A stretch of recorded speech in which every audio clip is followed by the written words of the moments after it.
And what is up, everybody? Welcome back to the Sand Shark Rewind. I'm your host, Brackin Lambert, alongside Justin, Jarrett, and Wes Kerr. How's it going, fellas? Happy Sunday. Indeed, yeah, it was a lovely Sunday. Same to you. Once that rain cleared out, it was really nice. I got to do some yard work, listen to the kids, Beautiful. the boys Beautiful day at the play in the ballpark. backyard, saying silly things that boys say, and that was fun. And lots of hoops on TV. I popped in on you guys a couple times over at the ball yard. So yeah, nice weekend. Yeah. How about you? Wes, over there on the call, man, I enjoyed a Saturday off. That was great.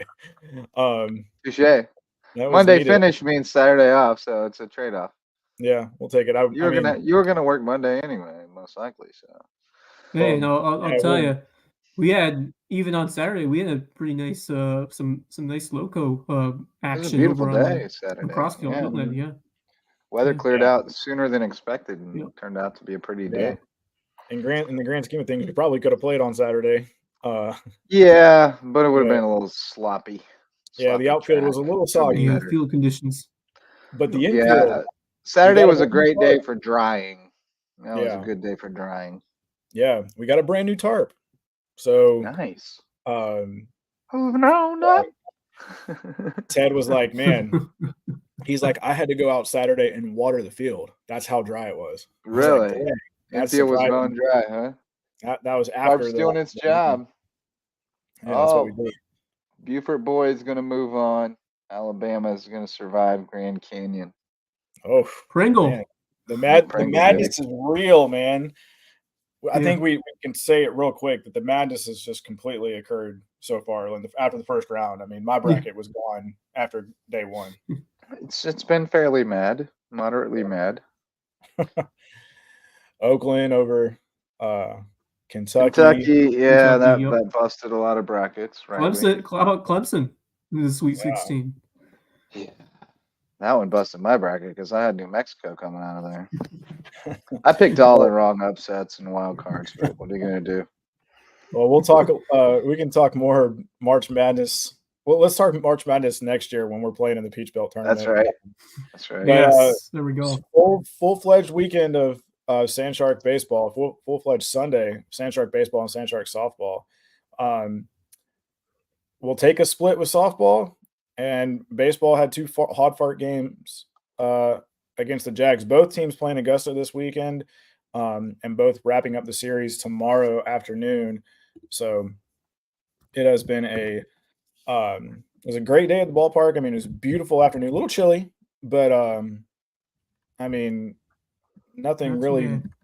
nothing you can Yeah. hang your hat on. Those guys played Nothing great. to complain about. Nothing to complain. No, a great day for USCB. I mean, I don't want to say great, but just another day out there. And this is the time where you really got to pick everything out, and you're starting to look at the standings a little bit. You got to find a win here soon. You got to find one tomorrow for the baseball team.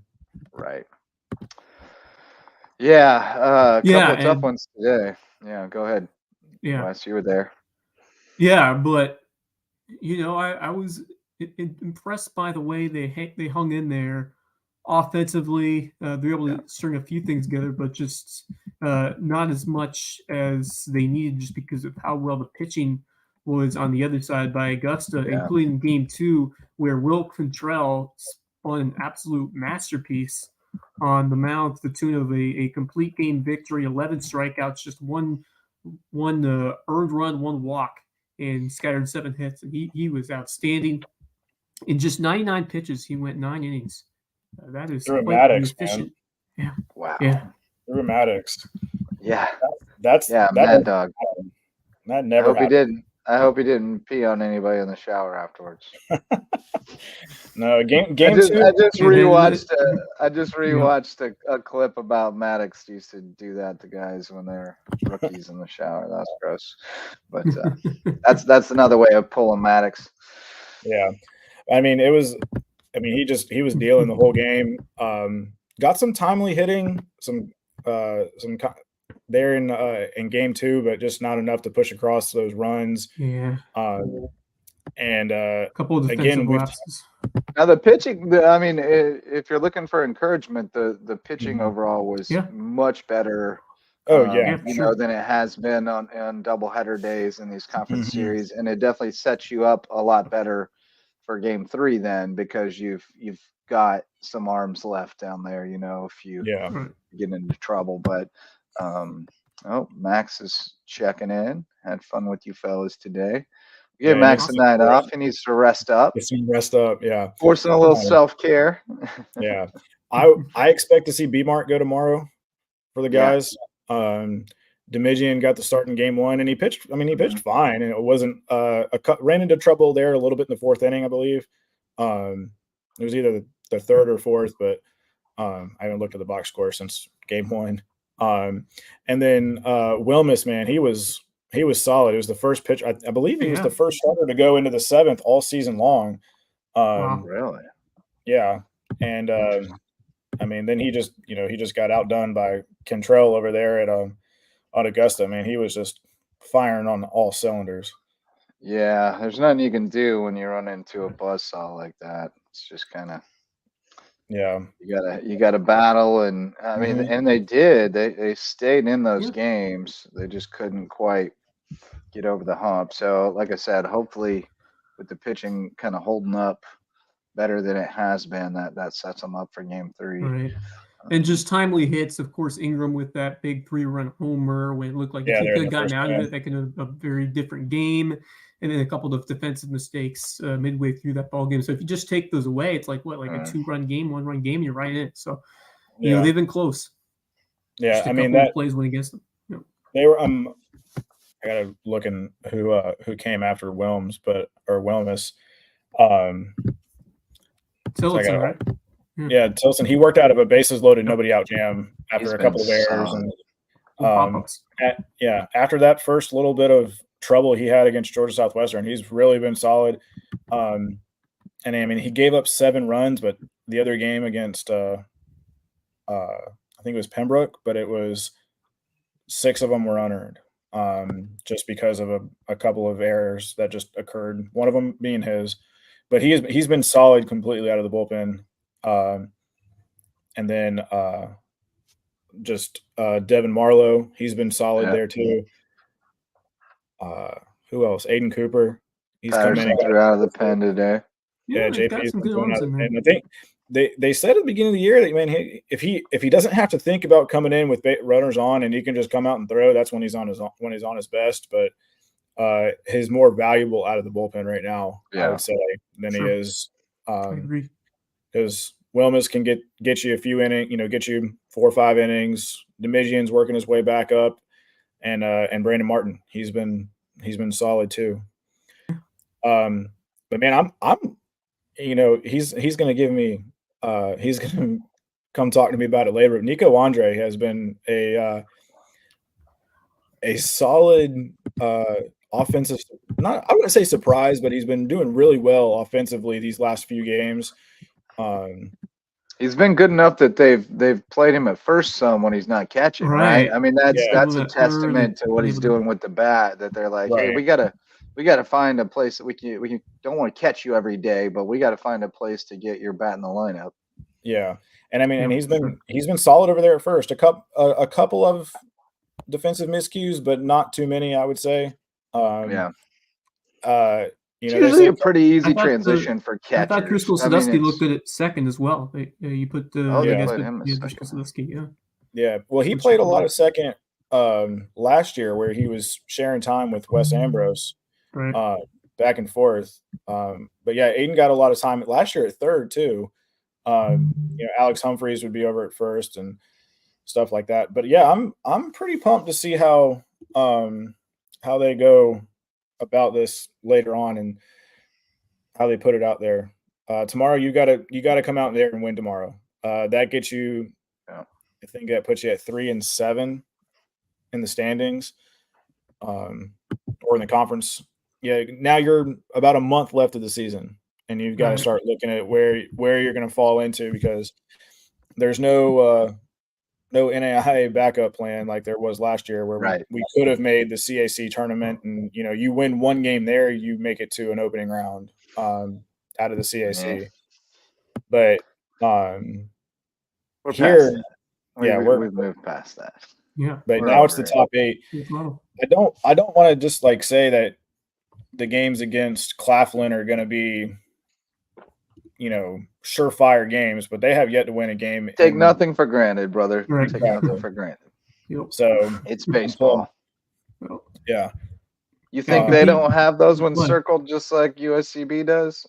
Oh yeah. Guaranteed. You Well, just gotta get 2 of those. That's all you gotta Yep. do. yeah. And Georgia still, I mean, College. still a lot of baseball left. I mean, you got the Yeah. Lander, Columbus State, Flagler. So the opportunities are still there to try to string something together for this team. Yeah. And they've been getting on the right track. I mean, this was an encouraging day, despite the outcomes in 2 close games against a solid, strong team in this conference. And it's just a situation where if those hits don't come at the times that they did, and able to make a couple more plays on offense, it's a whole different kind of game. And you take it into to Monday and see what you can do. I mean, obviously Augusta certainly benefited from having Cantrell go the distance. It opens up some more arms that are still available. But for USCB, you gotta have to trust your starter and Brandon Martin to deliver a strong outing, and that's you kind of need that, and the defense behind them do their job and give your team a chance based on how well the offense, just how well they approached the play today. And despite there are a couple of hard hit balls that just resulted in some tough outs, and that's the way it goes sometimes. Including that last one where it looked like we almost had our first home run. It was caught right at the fence there at the end. Oh yeah. I mean, he hit that thing to Armstrong Alley. I still call it Yeah. Armstrong. I mean, that thing was crushed, and then the wind just kicked it down right there. At the end. Yeah. It looked. I mean, off the bat, it was. I Yeah, mean, it sounded good. It looked good. But yeah, Julian Galassi hit that blast there off the end of the bat, and that was baseball. The pitch.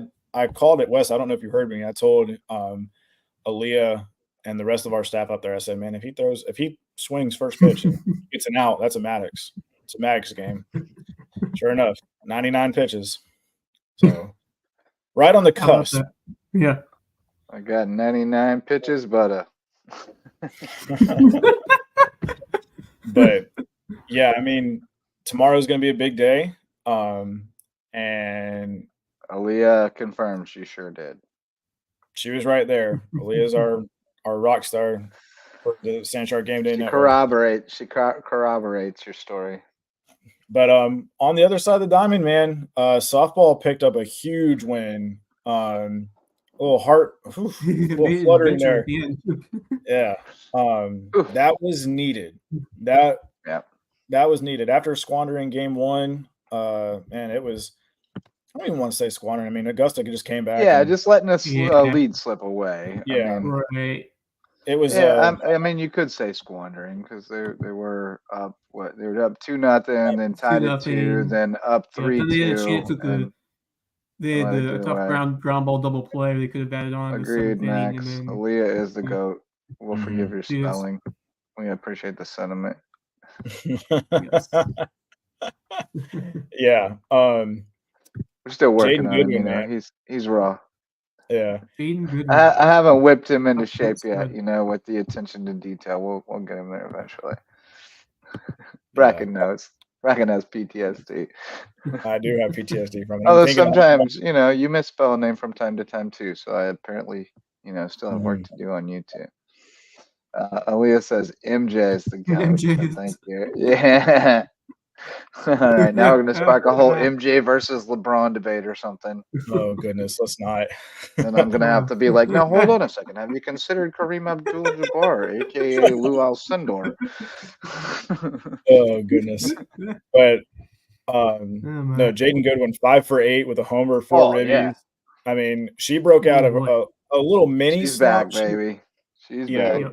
That's huge. I mean, she started the season red hot, you know. Yeah, I don't think she was in a slump so much as she started the season on like a ridiculous level that was just unsustainable, and she regressed to the mean a little bit, and now she's starting to heat up again. Yeah, I mean, she was playing on rookie mode.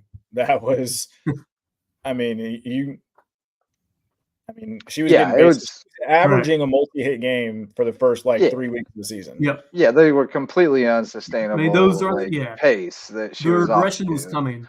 The regression was definitely coming, and now she's starting to find it again, which is it's great to see. And then Addie Reynolds, not one but 2 homers, one in each game. Yeah, Addie broke out of a little slump that she was in. Let's see. Jaden's still batting over 400. Hit her first home run of the year. 25 homers, and she's still got an OBP over 1,000, over almost 1,100. So she's still, very nice. I mean, she's still one of the best players in the conference, no doubt. There's your standings. This was, obviously it's a huge series. The rubber match tomorrow will break a tie for what's that? 3-6 for 7th place. So there's only one team that's that doesn't get in. That's a huge game tomorrow. Yeah, you gotta take that one. And Kinlaw was on her game. She was dealing through the first 6 innings before that game, and before that 6th inning in game 1, she was on fire. I think she had because whoever wins this game, this game's worth 2, really, because not only do you get a 1-game cushion over the other team, but you also get head-to-head. So it's like being 2 games ahead of them. It's huge. Yeah, absolutely massive. Yeah. And then you welcome Georgia Southwestern, who's, on the lower half of the right. And then you get to play Georgia College. So, I mean, we've played the top 4 of the top 5, or 4 of the top 5 teams in the conference to start the season. And, probably should have had at least 2 wins against Lander, probably 2 against. Probably should have won 2 against Lander. Flagler as well. Probably should have. Yeah. You do that, and you look at, and you're saying, okay, well, probably should have got 1 off Aiken. But coulda, shoulda, woulda. It doesn't really matter. I mean, but yeah, the point remains that you've got 7 games left against the bottom half of the conference starting tomorrow. So that's a chance to make hay while the sun shines, as we used to say on the farm. Get the hay in the barn. Yeah, and it was good to see Addie break out of that little slump that she was in. I mean, she just wasn't hit. She was popping everything up. I don't know if she was just pressing a little bit, trying to hit the long ball. I'd have to go back. Yeah, probably. I mean, I think there's a natural tendency. You start driving it out of the ballpark, you start thinking about driving it out of the ballpark, and you start to swing a certain kind of way and sort of get away. And it happens gradually, right? Like the boiling the frog thing, where it's like you're trying to lift it and then you're not lifting it. So you start trying harder to lift it. And then the next thing you know, you're kind of out of whack and you got to strip it back down and get back on plane and stuff. But she's fine. I mean, it's just natural ebb and flow. That's the game. You're not gonna be hot all the time. It's just not possible. Go through struggles. I mean, but she's still batting. She's batting .309. She's got 6 homers. Yeah, she's tearing it up. That's what I'm saying. Is like you're not gonna stay on red hot mode all the time. You're gonna level off every once in a while. You're even when you're hot, you're gonna have an 0 for 3 every now and then because they just pitched you really good. And I mean, the hotter you get, the more they pay attention to how you're doing it and try to pitch around you and try to make somebody else beat them. So you're not going to see as many good pitches to hit. So it's always going to kind of naturally ebb and flow. You go on a tear, you win Conference Player of the Week. I guarantee you the game plan is make somebody else beat us, for the foreseeable future. Yeah. I mean, that week she had against Lander was just incredible. Just stupid. Like it got everybody's attention and they're like, oh, don't pitch to that chick. So, great to see Addie break out, get a couple of long balls, get a couple of RBIs. So leading the team in homers with 6 and 24 ribbies, batting over 300. I mean, you get 60 games, 55 games to play, and you're going to bat over 300. I'd take that all day. Baseball and That's softball. Well, Baseball and especially softball. if you're also playing catcher. Like, Yeah. you can live with subpar offense if you've got a solid catcher who's, calls a good game, does all the things you need them to do back there. You can live without the offense even, but if you're getting offense and that's a really valuable player. So I mean, like cornerstone type player, Yeah, what you're talking about reminds me a lot of Amanda Brown. That's kind of the one I had in mind. Like, if she hits, it's gravy but we need her out there regardless. It's just not the same without her. Yeah, she and Caitlin Vaughn were not huge offensive threats, but very good behind the dish and calling games, and so a little trip down memory lane. But yeah, Mackenzie Ford also homered in the game. Good to see her get the stick going a little bit. I think she had a couple hits. Let me look back. One hit in game 2, and then come on, Hargrave internet, man. Telling you. And then thanks to our fine sponsors at Hargrave for their support. Over in game 1, but hey, a homer is sometimes the thing that can break you out of a little bit of a slump. Oh yeah. But she gets on base out of the world. She has like 25, 26 walks, something like that for the year, and so no worries about her over there at first base. And she plays a very solid defender over there at the right side of the diamond. And good to see Devin Weller back after missing a couple games in regular. They definitely needed her back in the lineup for just the veteran leadership she brings and her ability to get on base, and just brings a solid bat to the lineup, and strong infielder as well. So that's when you need back. And I think it's still all there for the taking for this team, despite where they are record wise, because of how many close games they've been in, which could have gone the other way. How well Sarah Kinlaw's playing, I'm sure she's going to just get even better as the rest of this year marches on. And so I'm pumped to see her continue to battle out there in this offense, which went to a red hot start. But I think the key is really, seeing Jaden Goodwin get going, because she was the spark plug early. And if you're able to, find some good opportunities for her to get on and spark this offense, I mean, that's what you want. You got to get your big dog feasting, and she's been, that kind of player for this Sand Sharks team this year. So pumped to see her and the rest of this lineup, because when they're on, they can beat anybody. They can score runs in bunches. Oh yeah, and it's good because like Jaden started off, in the leadoff spot, and then kind of fluttered down, the 2-hole, the 3-hole when Devin would miss games for school, and hoping that's not going to be a thing anymore. Hopefully, we got some good news on that.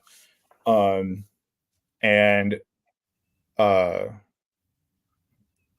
she's found her spot there in the middle of the line, and that that 2-3 hole where she can hit for power, and she's not just trying to get on base. And then that allowed Cody to drop Darren, who is your typical 2-hole leadoff batter, down to the 9 spot to kind of get her a chance to barrel the ball up. And she did today, had a triple, had another hit. And so Darren's found her swing a little bit these last couple games as well. So that's good. Tamaya Whitlock still playing good defense out there in left. Saria Simmons, she's just kind of inserted herself right there and playing right field. Yeah. I know we talked a little bit, but that reminds me of Missy Hughes coming in when she was a freshman and just making an immediate impact, whether it be defensively or offensively. I'm a nerd, but I'm a Hamilton nerd, so I'm saying she's made herself indispensable. That's what I was thinking of in my head when you said that. She's made herself. I was like, she's made herself indispensable.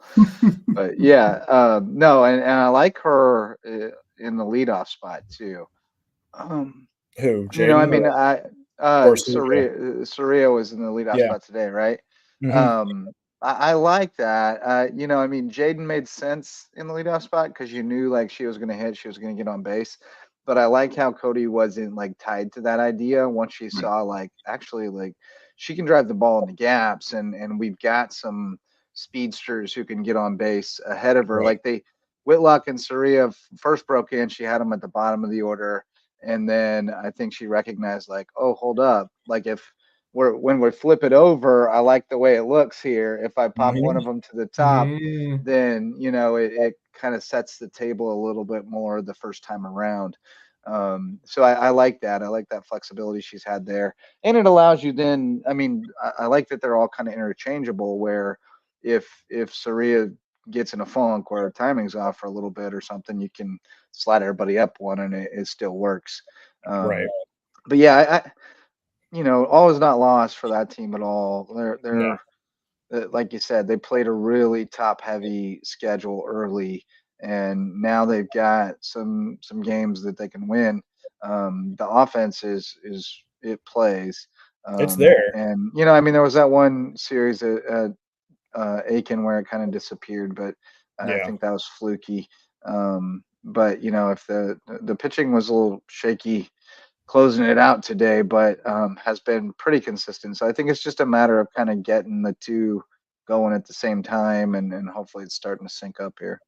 Yeah. Cody said it. It's going to be tough for our pitching staff to play because you see all three pitchers multiple times throughout there. If Sierra just doesn't have it like she did in one game, I think it was game 2 or whatever it was against Flagler where she got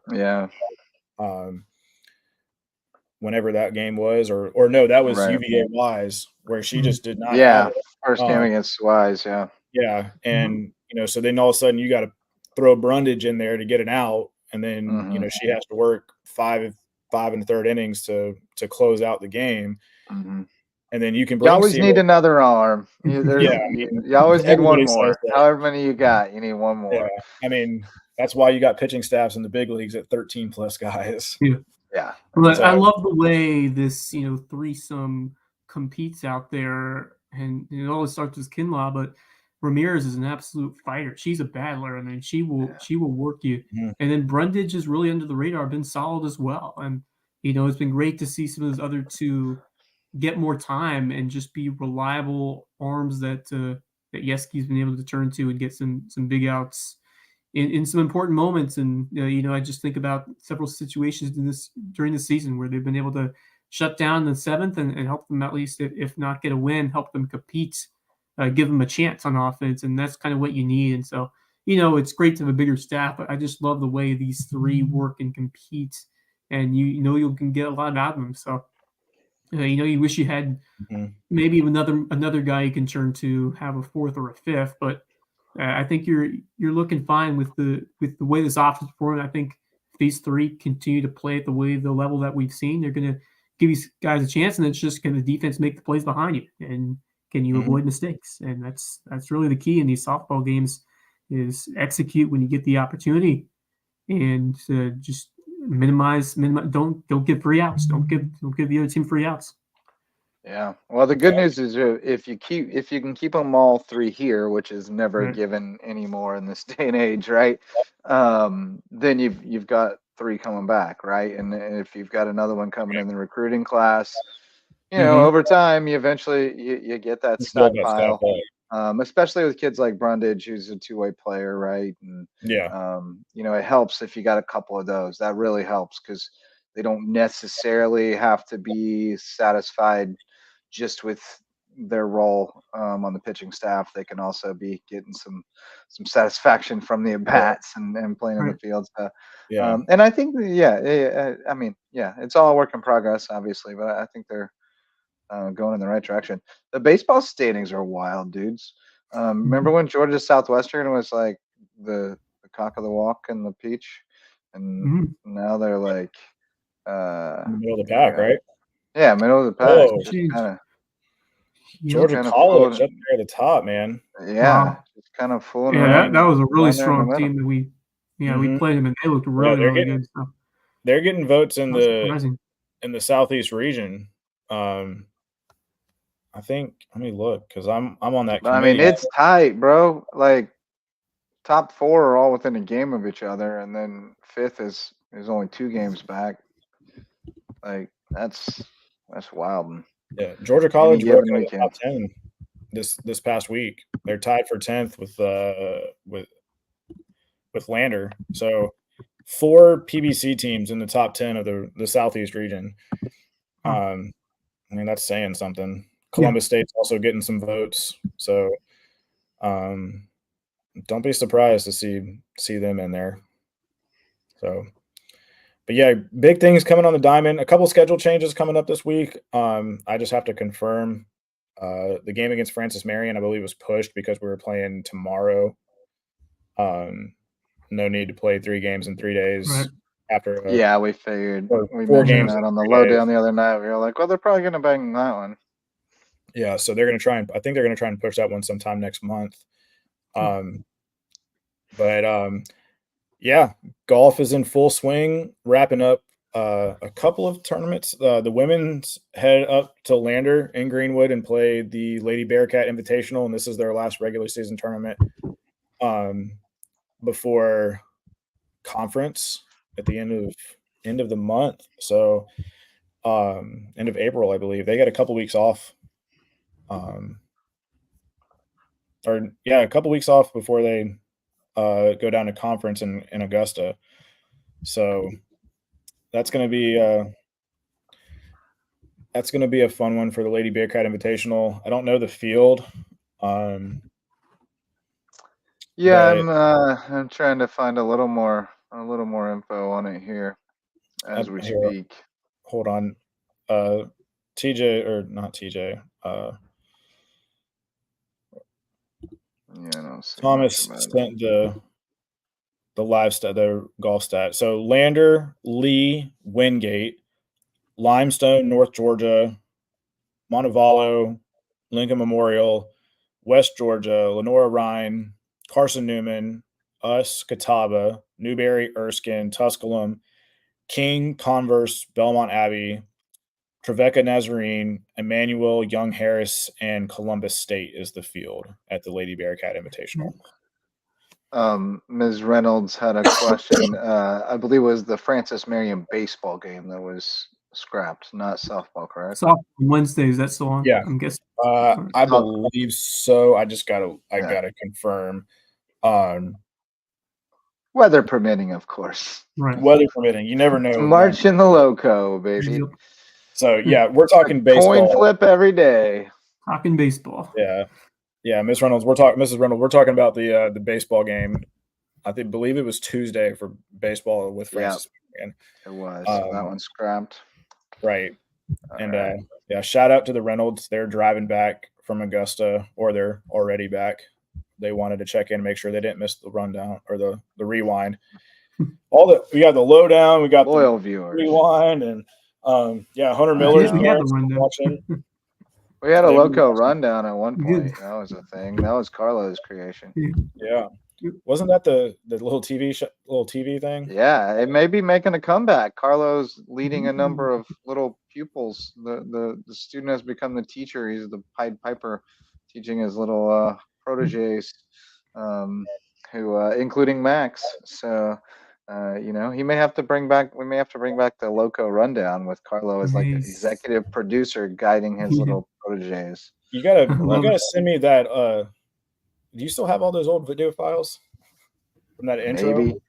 Maybe somewhere in the catacombs. Yeah, the catacombs. Ever since I started doing a lot of video, man, like the file storage is a problem.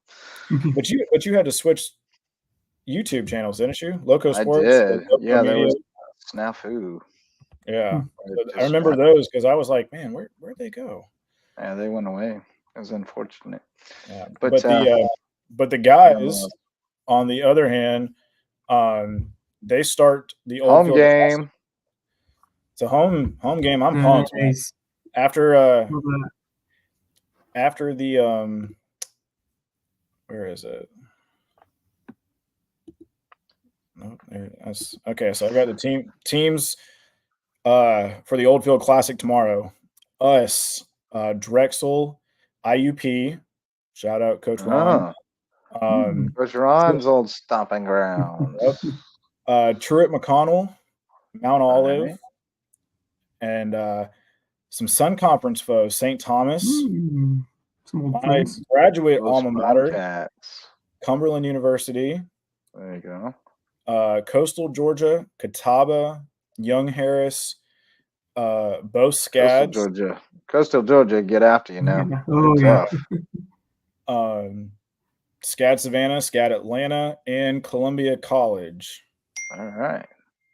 So, And this is the penultimate tournament, right? The next one is the Peach Belt Championship. So yeah, we're is gearing this the up, last baby. one? I didn't pull up The next to last, penultimate. I had to Yes. bust out penultimate on you on this lovely Sunday evening. man. Is that mean the last one before? Yeah, the next one to before the last, last yeah. one. Okay. Yeah. So both Great word. It's a great word. Sounds way more, special and qualified than it actually is. But it sounds way better than next to last. This is the penultimate. So the Lady Bearcat and the Oldfield Classic are the penultimate. Penultimate. Yes. Okay. There you go. Hey, put that on our word Today's of the day. word is penultimate. And the number of the day is 12. Oh my goodness. See, JJ, sometimes it's fun when you're on here and we can just when I'm on here and I'm loopy at the end of getting my butt kicked for a second straight week. It's been we wouldn't be doing spring what we is do. A challenge, my friend. Yeah. Since we I wouldn't can be remember. doing what we do if we didn't love it. No doubt. Last little wrap up, track and field competed at the Georgia Southern Relays this past weekend. First 2-day meet they've competed in all season. So Cam Edwards, man, like I said, I said last time that I'm starting to enjoy the jumps. He's a dog. Yeah, you are. And, you took did. home the podium in both the long and triple jump, and then finished second in the high jump. So, is that your photo? That's one of them, yeah. It's a funky. He was trying not to fall backwards, huh? He was like, ah. Yeah, he because I used the rest of them beforehand, whether it be for his birthday post. You're running out of good photos of him. You gotta you're scraping the bottom of the barrel because you gotta post him every week. Oh man, I felt that pain with like Betsy Douglas photos and Nick O'Neill photos and yeah. That's the bottom. That's when we got to find. Ooh, Nick O'Neill. That's a good one for Throwback Thursday for the. Yeah, it is alumni spotlight. Champion of character, baby. Yeah.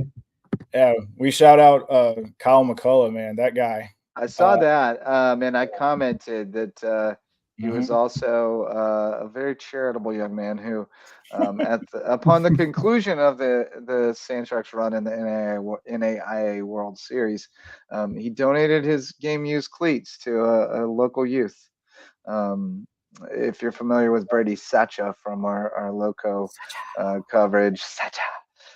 He's one of those mini kids at the Heritage who just devours the pro golfers after their rounds and is like, give me your gloves, give me your this, give me your ball, give me this. And that's exactly what those kids in Lewiston do. As soon as the team is eliminated from that tournament, man, they descend upon them looking for stuff while they're in their moment of weakness and, sad about the end of their World Series run. And McCullough didn't even think twice. The kid said, "Can I have your shoes?" And he just handed them to him. And then he goes, "Hold on, that kid just took my shoes." I don't know what he thought. That he thought the kid was gonna go clean them for. I have no idea. But he was distraught, and he walked off the field, and the kid asked him, "Can I have your shoes?" And he just handed them to him, and the kid ran away like, "I got his shoes," and he was like, "What just happened?" Because he still had one more. Yeah, he had one more year because he recovered from Tommy John, so he finished in 2013, right? Did he come back another year? I couldn't remember, but I know that he was a little confused. He inadvertently donated his shoes to a young prospector. At least it wasn't his glove or something like that. The can't lose camos. That was those days. That was a remarkable team. McCullough was amazing, man. He was, and I saw Coach Llewellyn post on there that he was an absolute competitor, and that's exactly what I remember about him. Is whether he had the good stuff or didn't, he was going to come out there and he was going to absolutely give you everything that he had. And, even after he came back from Tommy John, he kind of like, obviously he's not a Hall of Famer. He was a really good NAIA pitcher. But reminded me a little bit of like John Smoltz, like, whether you needed him to be a starter, be a closer, be the guy who comes in and swings it between the two. Whatever you needed him to do, he's going to go out there and try to get the job done best of his ability. He was definitely like a foxhole type guy. He was fun to be around too, man. That guy's hilarious. Yeah. Last I knew, he was working with the Jags. Is he still? He's not working with the Jags. No? I looked.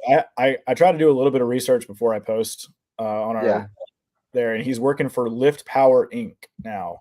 All right. He's doing some sales for them down in Jacksonville. Still in Florida. I know he really took to sales. He was, he enjoyed doing that with the Jaguars, and I think sports is an easy entry point to sales especially for athletes, because it's like you feel like it's being around the game, but then at some point you realize like, oh, it doesn't have to be sports. I just know how to sell now. Right. But yeah, I can see why he's a good salesman. He's, he had a really got that mold. he had a really engaging personality. He could hold court with anybody. So good times going down memory lane. Yeah, he commented a couple of times after I think it was after media day for basketball. Where do I get one of those jerseys? Everyone really loved the men's jerseys, man. Those were fire. Yeah. Both sets of jerseys were awesome. They're pretty dope. Can't wait to see how everything continues on that side. Little soccer news: they had another scrimmage today. Lost 2-1. Another last 10-minute goal. So hopefully that doesn't roll over into the regular season this fall. Scoring game-winning goal. The other team scoring the game-winning goal in the last 10 minutes. But Coach Huff's still doing a great job with his with that. And then we bid. Well, and spring games or fall games though, like what's that's a different beast. Right. Yeah, what was your objective? Like, did you probably didn't play those last 10 minutes necessarily the same way you would have if the result mattered. Like you're trying to look at certain players in certain positions.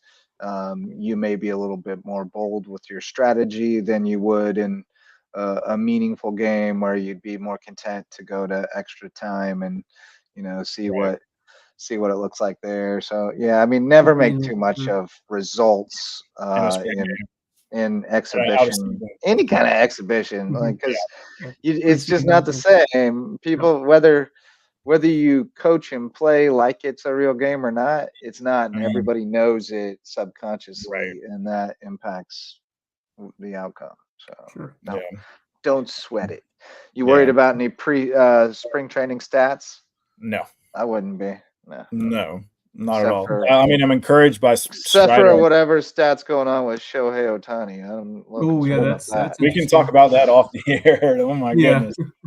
But no, I'm excited. We bid farewell to Jay on Friday. He saw that. He left Saturday morning, so gonna miss him. Really gonna miss him. Yeah, man. Gotta break it to my boy Sammy Dubs that he'll never get to coach the Twins again because he loved that. Are they twins or just sisters?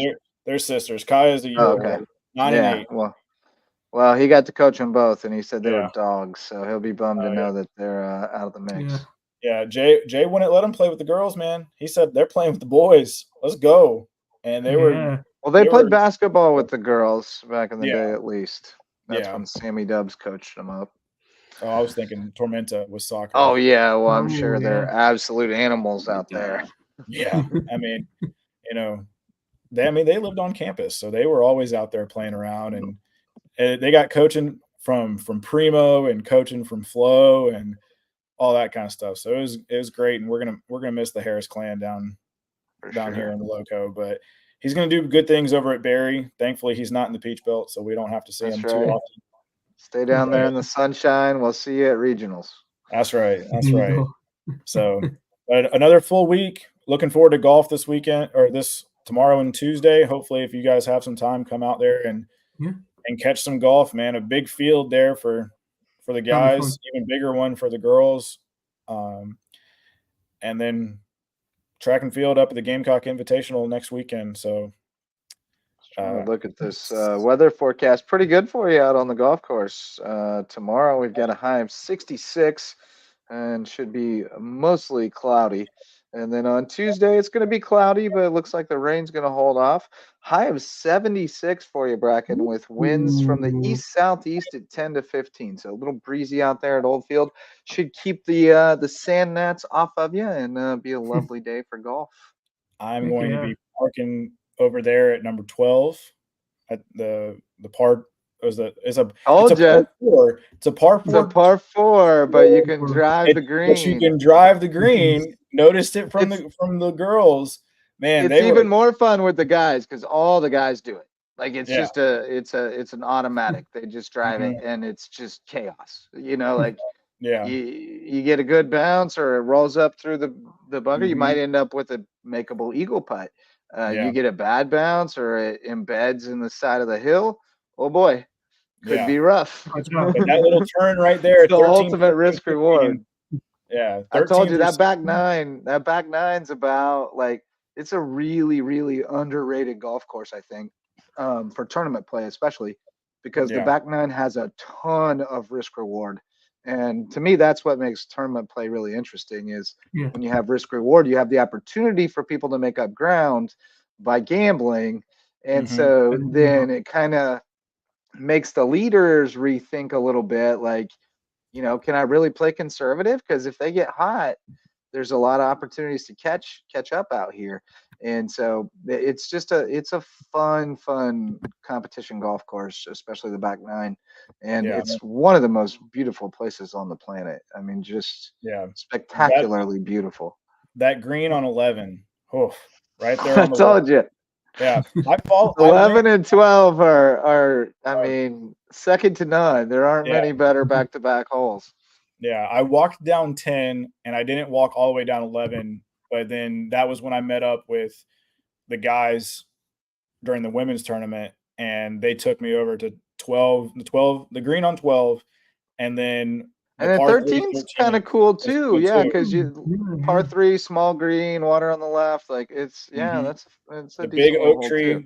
That's the logo. And then the Old Field I logo. actually like the 2 really long holes that go down and back. They're just long, wide open holes. Yeah, they're long, wide open holes. But 14, they're both birdie opportunities. You know, I like the whole back nine. 16, 17 are a little. Well, actually, no, 16's good. That's the par 3 over water. That's a beautiful hole. 17's kind of meh. The 18's really good. So 18's the par 5. Yeah. So, yeah. And it's gettable par 5 too. Like you got a shot to maybe make an equal if you need to. And that also makes for a compelling finishing hole because you got a chance for like a 3 or 4 shot swing potentially on the last hole. That's fun. Multiply that by 4 in a team event and no lead is safe. So it's cool. Well, it's going to be fun. I'm looking forward to seeing my old buddy Rich from Cumberland. He's been there for many years, so it's going to look forward to seeing him. And then I'm really looking forward to seeing the guys. Ellis Bright, I haven't got to see him or Nikolai play a lot of holes. I mean, we haven't had any home events. Interview Ellis, and he's delightful. Oh, he's one of my favorite people right now. He's so much fun. Yeah. He comes into the office. Hello, Brackin. Hello. Hello. That's my take on a British accent, but no, he's great. Nikolai's great. Every student athlete we've got are so much fun to be around. They're amazing. That golf team, men and women, are really fun because it's like just the United Nations. It's really cool, or at least the European Union. Yeah, Nikolai over there, and then Amar. Very similar to the soccer team. Women's soccer also a lot of national European players. Yeah. Got some Norwegians over there. I know lost Mari. Now we're down to like 3, I think, 3 or 4. Jenny, Tina, Norwegian Wood, Sene. So yeah, we've got a few. Eva, who's going to transfer out as a graduate student. She's from Iceland. So yeah, a lot of internationals, and we're really looking to see. And I got a couple more coming for golf. A couple from the below the equator. A couple of South American, Argentina girls. Corey told me that recently, that he was adding a new continent. We had a little South American pipeline going for a little bit back in the early days of women's golf. Had Adriana Saavedra, who I want to say was from maybe Bolivia or Argentina, one or the other. Somebody else too. There were a couple, and Sophie Henke was from Germany. But yeah, there's always been a pretty good international presence on the golf rosters. I actually had an article in Local Life recently on USCB's behalf on that subject, and how, like, especially in golf, like it's the path. It's I talked to Ellis about it, and Ellis was like, "Oh yeah, since I got serious about golf, the dream was to go play college in the States, because it's like the ultimate training ground." I mean, you're playing against future PGA Tour players week in and week out on like PGA Tour caliber golf courses, and like if you want to try to play this game for a living, there's no better way to do it. It's right in your college. backyard. It's way better competition and way better golf courses than what they would face, like even playing professionally in Europe. So it's the dream for those guys and girls. Plus, you get an education out of it. Yeah, it's so much. Yeah. Win-win. They just have a good time. And I mean, if you get to play Oldfield every day. Yeah. Yeah. Well, I mean, yeah, they were kind of talking to me about, like, it kind of feels like we're in a movie sometimes. Like, like we came over to the States, like we were living this dream of like living in this different culture where like people talk funny, and we come to this like idyllic place every day where the fox squirrels like run around, like it's like I seriously feel like this is not real life, or like I'm living in a reality show or something, because they're like, we see American culture through like television and media and stuff, and then like now we're living it, like it's really cool.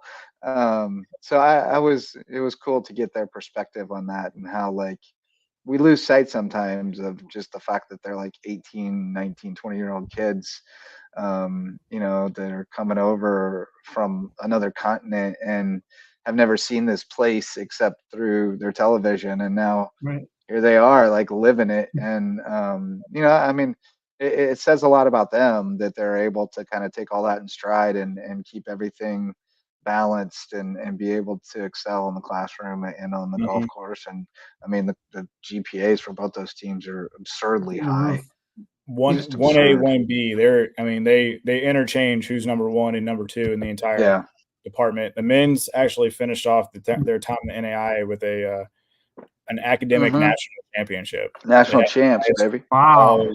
So, and that's a testament to Corey. He picks the right people, and his staff with Sam. So he and Sam do a terrific job.